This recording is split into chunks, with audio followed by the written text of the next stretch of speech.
ಒಬ್ಬ ಪಾಪಿಯು ಕೃಪೆಯ ಮೂಲಕ ನಂಬಿಕೆಯಿಂದಲೇ ರಕ್ಷಣೆ ಹೊಂದುತ್ತಾನೆ. ಮಾತ್ರವಲ್ಲದೆ ರಕ್ಷಿಸಲ್ಪಟ್ಟ ಪಾಪಿಯು ಕೃಪೆಯಿಂದಲೇ ಜೀವಿಸುತ್ತಾನೆ.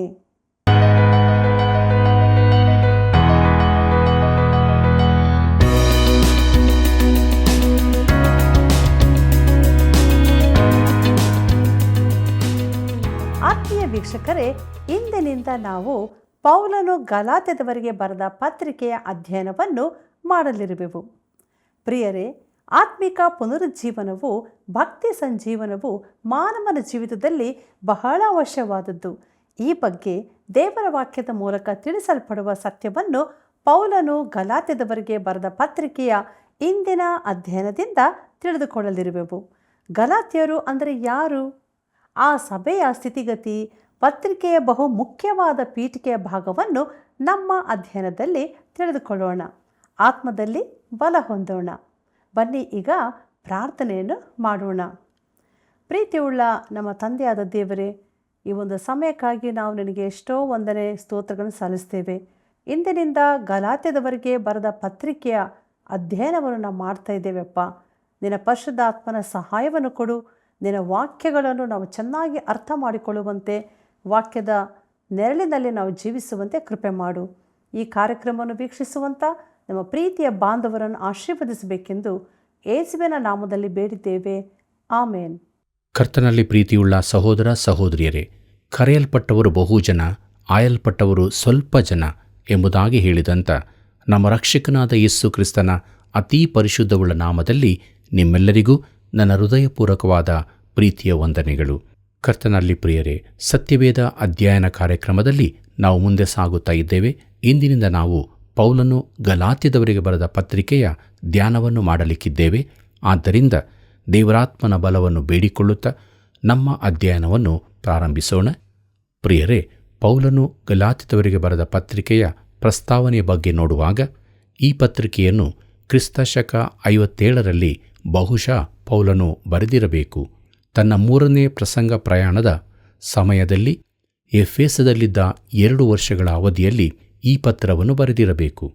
ಆದರೆ ಅವನು ರೋಮಾಪುರದವರಿಗೆ ಪತ್ರ ಬರೆಯುವ ಸ್ವಲ್ಪ ಮೊದಲು ಕೊರಿಂಥದಿಂದ ಇದನ್ನು ಬರೆದಿರಬೇಕೆಂಬುದಕ್ಕೆ ಸಾಕಷ್ಟು ಆಧಾರಗಳಿರುತ್ತವೆ. ಅವನು ತನ್ನ 2ನೇ ಸೌವಾರ್ತಿಕ ಪ್ರಯಾಣದ ಅವಧಿಯಲ್ಲಿ ಕ್ರಿಸ್ತಶಕ 53ರ ಸುಮಾರಿಗೆ ಕೊರಿಂಥದಿಂದ ಇದನ್ನು ಬರೆದಿರಬೇಕೆಂದು ಡಾಕ್ಟರ್ ಲೆನ್ಸ್ಕಿ ಅವರು ಅಭಿಪ್ರಾಯ ಪಡುತ್ತಾರೆ. ಪೌಲನು ಗಲಾತ್ಯದವರನ್ನು ಸಂಧಿಸಿದ ಬಳಿಕ ಅವರಲ್ಲಿಗೆ ಯಹೂದಿ ಮತಾವಲಂಬಿಗಳು ಬಂದು ಅಲ್ಲಿ ಅವರನ್ನು ತಮ್ಮ ಕಡೆಗೆ ಒಲಿಸಿಕೊಂಡರು. ಅವರ ಬೋಧನೆಯನ್ನು ಖಂಡಿಸಿ ಪೌಲನು ಸುವಾರ್ತೆಯ ಸತ್ಯವನ್ನು ಸ್ಪಷ್ಟಪಡಿಸುವುದಕ್ಕಾಗಿ ಈ ಪತ್ರಿಕೆಯನ್ನು ಬರೆದನು. ಕರ್ತನಲ್ಲಿ ಪ್ರಿಯರೇ, ಪೌಲನು ತನ್ನ 3 ಪ್ರಸಂಗ ಪ್ರಯಾಣಗಳಲ್ಲಿಯೂ ಗಲಾತ್ಯ ಸಭೆಯನ್ನು ಸಂದರ್ಶಿಸಿದ್ದನು. ಈ ಪತ್ರಿಕೆ ಬರೆದ ನಂತರ ಅಲ್ಲಿಗೆ ಹೋಗುವ ವಿಚಾರ ಎಲ್ಲಿಯೂ ತಿಳಿಸಲ್ಪಟ್ಟಿಲ್ಲ. ಆದ್ದರಿಂದ ಅವನ 3ನೇ ಪ್ರಯಾಣದ ಕಾಲದಲ್ಲಿ ಅವರನ್ನು ಸಂಧಿಸಿದ ಬಳಿಕ ಅವರಿಗೆ ಅವನು ಕೊನೆ ಎಚ್ಚರಿಕೆಗಾಗಿ ಇದನ್ನು ಬರೆದಿರಬೇಕು. ಪ್ರಿಯರೇ, ಗಲಾತ್ಯರಿಗೆ ಬರೆದ ಈ ಪತ್ರಿಕೆ ಯಾರಿಗೆ ಬರೆಯಲ್ಪಟ್ಟಿದೆ ಎಂಬುದು ಪ್ರಾಮುಖ್ಯವಾದದ್ದಾಗಿದೆ. ಇತರ ಪತ್ರಿಕೆಗಳಲ್ಲಿ ಈ ರೀತಿ ಇರುವುದಿಲ್ಲ. ಇದಲ್ಲದೆ ಇದನ್ನು ಸಂಬೋಧನೆ ಮಾಡಿದ ರೀತಿಯು ಉತ್ತರದ ಗಲಾತ್ಯರು, ದಕ್ಷಿಣದ ಗಲಾತ್ಯರು ಎಂಬ ಅಭಿಪ್ರಾಯಗಳ ಹುಟ್ಟಿಗೆ ಕಾರಣವಾಯಿತು.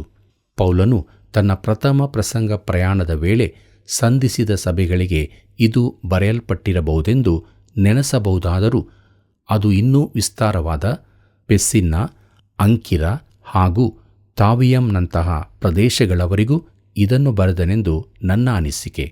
ಪ್ರಿಯರೇ, ಈ ಭಾಗವು ವಿಶಾಲವಾಗಿದ್ದು ಪ್ರಾಮುಖ್ಯವಾದದ್ದಾಗಿತ್ತು ಮತ್ತು ಅಲ್ಲಿ ಅನೇಕ ಸಭೆಗಳು ಸ್ಥಾಪಿಸಲ್ಪಟ್ಟಿದ್ದವು.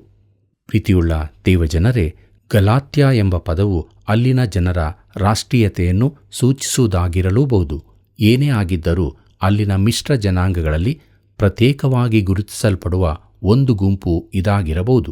ಈ ಪ್ರಾಂತ್ಯಕ್ಕೆ ಹೆಸರು ತಂದ ಗುಂಪಿನವರು ಗೌಲರೆಂದು ಕರೆಯಲ್ಪಡುತ್ತಿದ್ದು, ಫ್ರಾನ್ಸಿನಲ್ಲಿದ್ದ ಒಂದು ಗುಂಪಿಗೆ ಇವರೆಲ್ಲರೂ ಸೇರಿದವರಾಗಿದ್ದರು.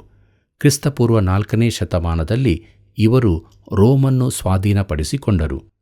ಅವರು ಗ್ರೀಸಿಗೆ ದಾಟಿ ಬಂದು ಕ್ರಿಸ್ತಪೂರ್ವ 280ರಲ್ಲಿ ಡೆಲ್ಫಿಯನ್ನು ವಶಪಡಿಸಿಕೊಂಡರು.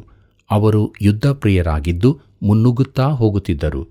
ಬಿತೂನ್ಯದ ರಾಜನಾದ 1ನೇ ನಿಕೋಮೆದೇಸನ ಆಹ್ವಾನದ ಮೇರೆಗೆ ಅವರು ಸಣ್ಣ ಆಸ್ಯಕ್ಕೆ ಪ್ರವೇಶಿಸಿ ಅವನ ರಾಜ್ಯದ ಅಂತರ್ಯುದ್ಧದಲ್ಲಿ ಸಹಾಯ ಮಾಡಿದರು. ಬೇಗದಲ್ಲೇ ಅವರು ಸಣ್ಣ ಆಸ್ಯದಲ್ಲಿ ಬೀಡುಬಿಟ್ಟರು. ಆ ಸ್ಥಳ ಅವರಿಗೆ ಇಷ್ಟವಾಯಿತು. ಅಲ್ಲಿನ ಹವೆ ಉತ್ತಮವಾಗಿದ್ದು ಪರಿಸರವೂ ಸುಂದರವಾಗಿತ್ತು. ನಾವು ಟರ್ಕಿಯನ್ನು ಸಂದರ್ಶಿಸುವುದಾದರೆ ಅಲ್ಲಿನ ಏಜಿಯನ್ ಪ್ರದೇಶ, ಒಳನಾಡು, ಮೆಡಿಟರೇನಿಯನ್ ಭಾಗಗಳು ಅತಿ ಸುಂದರವಾಗಿರುವುದನ್ನು ಕಾಣಬಹುದು. ಕರ್ತನಲ್ಲಿ ಪ್ರಿಯರೇ, ಕ್ರಿಸ್ತಪೂರ್ವ 189ರಲ್ಲಿ ಈ ಜನಾಂಗದವರನ್ನು ರೋಮ್ ಸಾಮ್ರಾಜ್ಯದ ಪ್ರಜೆಗಳನ್ನಾಗಿ ಮಾಡಿ ಅವರಿಗಾಗಿ ಒಂದು ಪ್ರಾಂತ್ಯವನ್ನು ನೇಮಿಸಲಾಯಿತು. ಅವರ ಗಡಿಗಳು ಬದಲಾಗುತ್ತಿದ್ದರೂ ಅನೇಕ ವರ್ಷಗಳವರೆಗೆ ಅವರು ತಮ್ಮ ಭಾಷೆ, ಸಂಪ್ರದಾಯಗಳನ್ನು ಉಳಿಸಿಕೊಂಡೇ ಬಂದರು. ಅವರು ನಿಜವಾಗಿಯೂ ಪೂರ್ವ ದೇಶ ಮೂಲದವರು. ಪ್ರಿಯರೇ, ಪೌಲನು ತನ್ನ ಪ್ರಥಮ ಪ್ರಯಾಣದ ಸಮಯದಲ್ಲಿ ಸ್ಥಾಪಿಸಿದ್ದ ಅನೇಕ ಸಭೆಗಳಲ್ಲಿ ಗಲಾತ್ಯ ಪ್ರಾಂತದಲ್ಲಿಯೂ ಸಭೆಗಳಿದ್ದವು. ಪೌಲನು ಹೀಗೆ ಅಲ್ಲಿನ ಪ್ರದೇಶಗಳ ಸಭೆಗಳನ್ನು ಸಾಮಾನ್ಯವಾಗಿ ಗಲಾತ್ಯದ ಸಭೆಗಳೆಂದೇ ಹೇಳುತ್ತಿದ್ದನು. ಈ ಗೌಲದ ಜನಾಂಗಗಳು ಯುರೋಪ್ ಅಥವಾ ಇಂಗ್ಲೆಂಡಿನಿಂದ ಬಂದಿದ್ದ ಅಮೆರಿಕದವರದೇ ಸ್ವಭಾವ ಗುಣಗಳನ್ನು ಹೊಂದಿದವರಾಗಿದ್ದರು. ನನ್ನ ಪೂರ್ವಜರ ವಿಚಾರ ತಿಳುಕೊಳ್ಳುವುದು ಆಸಕ್ತಿಯ ವಿಚಾರವಲ್ಲವೇ? ಈ ಜರ್ಮನಿ ಮೂಲದ ಜನಾಂಗಗಳಲ್ಲಿ ಅನೇಕರು ಕ್ರೂರಿಗಳಾಗಿದ್ದರು. ಅವರ ವಿಚಾರವಾಗಿ ಕೈಸರನು ಹೀಗೆ ಹೇಳಿದ್ದನು: ಗೌಲರಲ್ಲಿನ ಬಲಹೀನತೆ ಎಂದರೆ ಅವರು ತಮ್ಮ ನಿರ್ಧಾರಗಳಲ್ಲಿ ಚಂಚಲರಾಗಿದ್ದು ಬದಲಾಯಿಸುವುದನ್ನು ಇಷ್ಟಪಡುವವರಾಗಿದ್ದರು, ಆದ್ದರಿಂದ ನಂಬಿಕೆಗೆ ಅರ್ಹರಲ್ಲ ಎಂಬುದಾಗಿ. ಪ್ರಿಯರೇ, ಈ ದಿನಗಳಲ್ಲಿ ಅಭಿವೃದ್ಧಿ ಹೊಂದಿದ ಒಂದು ದೇಶದ ಹೆಚ್ಚಿನವರಿಗೆ ಈ ವಿಚಾರಗಳು ಹೊಂದುತ್ತದೆ.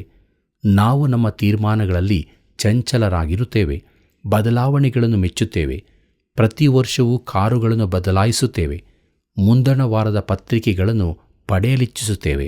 ಅವರ ಕುರಿತು ಒಬ್ಬರು ಹೀಗೆ ಹೇಳಿದ್ದಾರೆ: ಪ್ರಾಮಾಣಿಕರು, ಅವಸರದವರು, ಪ್ರಭಾವ ಬೀರುವವರು, ತುಂಬ ಬುದ್ಧಿವಂತರು, ಪ್ರದರ್ಶಿಸಿಕೊಳ್ಳ ಬಯಸುವವರು, ಆದರೆ ಬಹಳ ಅಸ್ಥಿರರು, ಅತಿಯಾದ ಡಾಂಬಿಕರು ಆಗಿದ್ದಾರೆ ಎಂದು. ಪ್ರಿಯರೇ, ಇದು ಈಗಿನ ಅಭಿವೃದ್ಧಿ ಹೊಂದಿದ ದೇಶದ ಚಿತ್ರಣವಾಗಿದೆ. ಒಬ್ಬನು ಉಮೇದ್ವಾರನಾಗಿ ನಿಲ್ಲುತ್ತಾನೆ, ನಾವು ಅವನಿಗೆ ಮತ ನೀಡುತ್ತೇವೆ, ಮತ್ತೆ 4 ವರ್ಷ ಅವನನ್ನು ಮರೆತು ಬಿಡುತ್ತೇವೆ.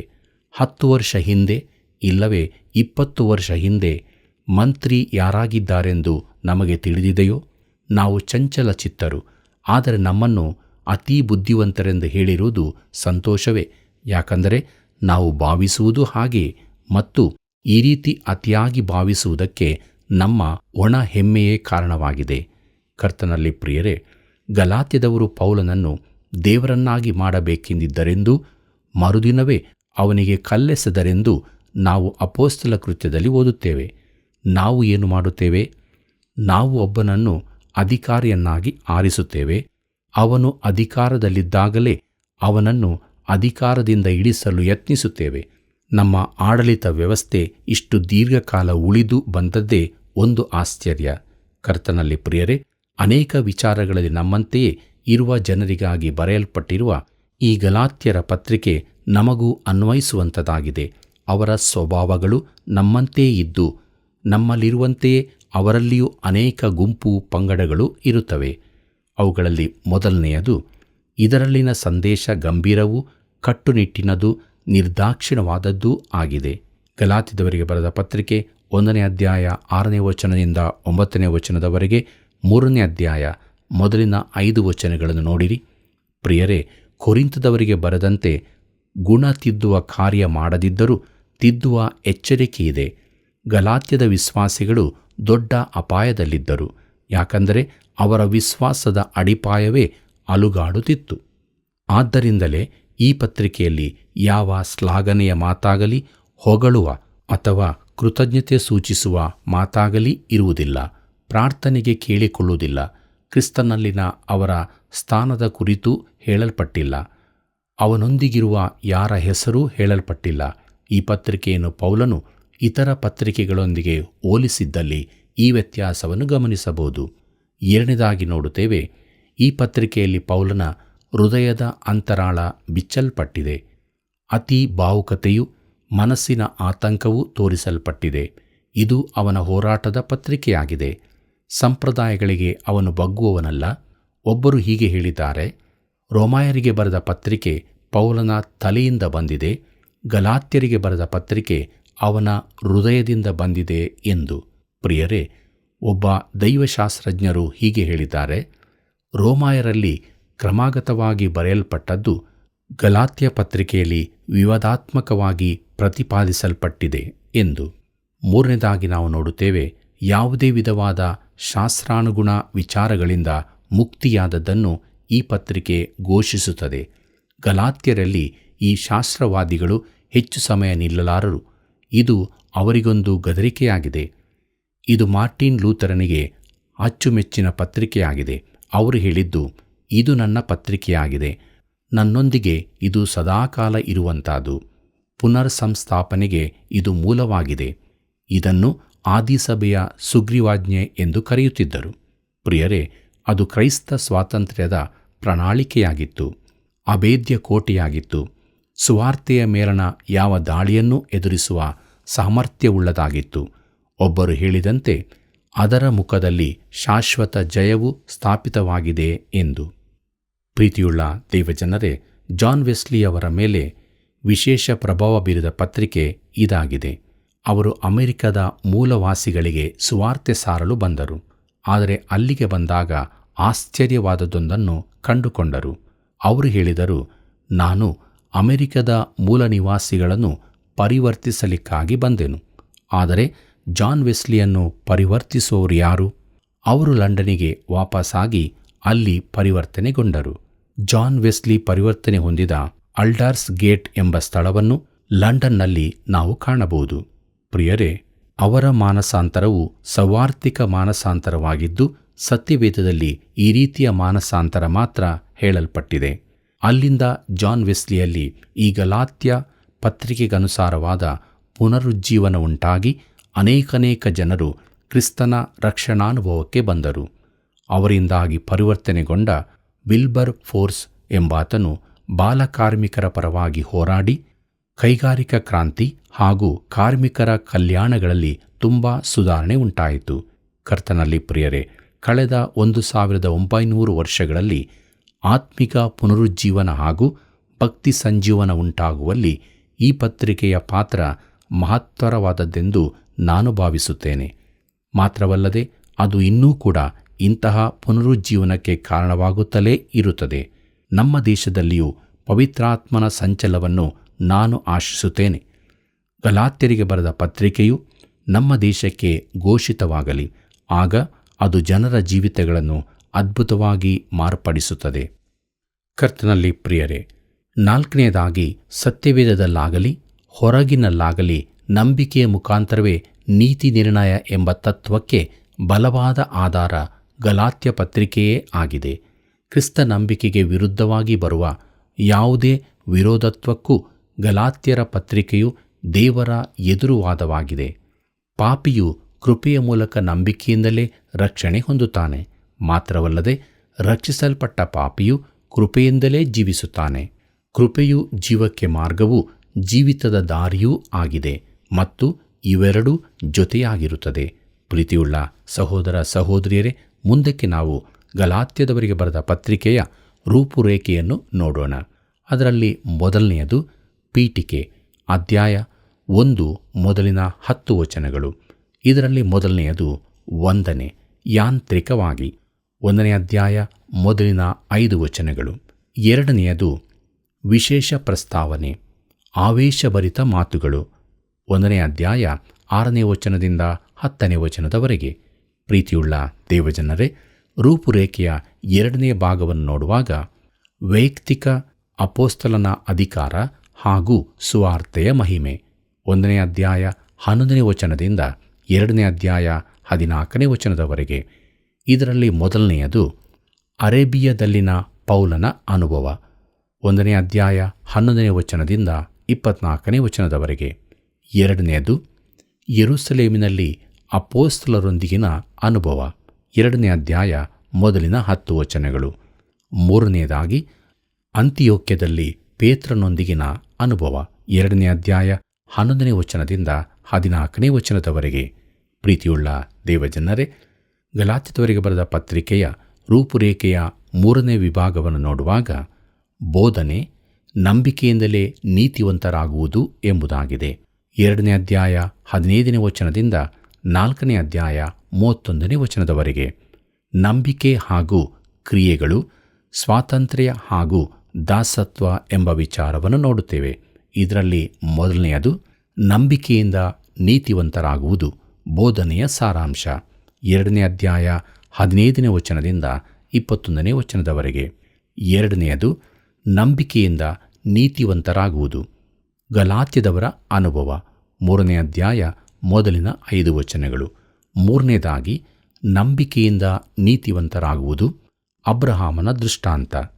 3ನೇ ಅಧ್ಯಾಯ 6ನೇ ವಚನದಿಂದ 4ನೇ ಅಧ್ಯಾಯ 18ನೇ ವಚನದವರೆಗೆ.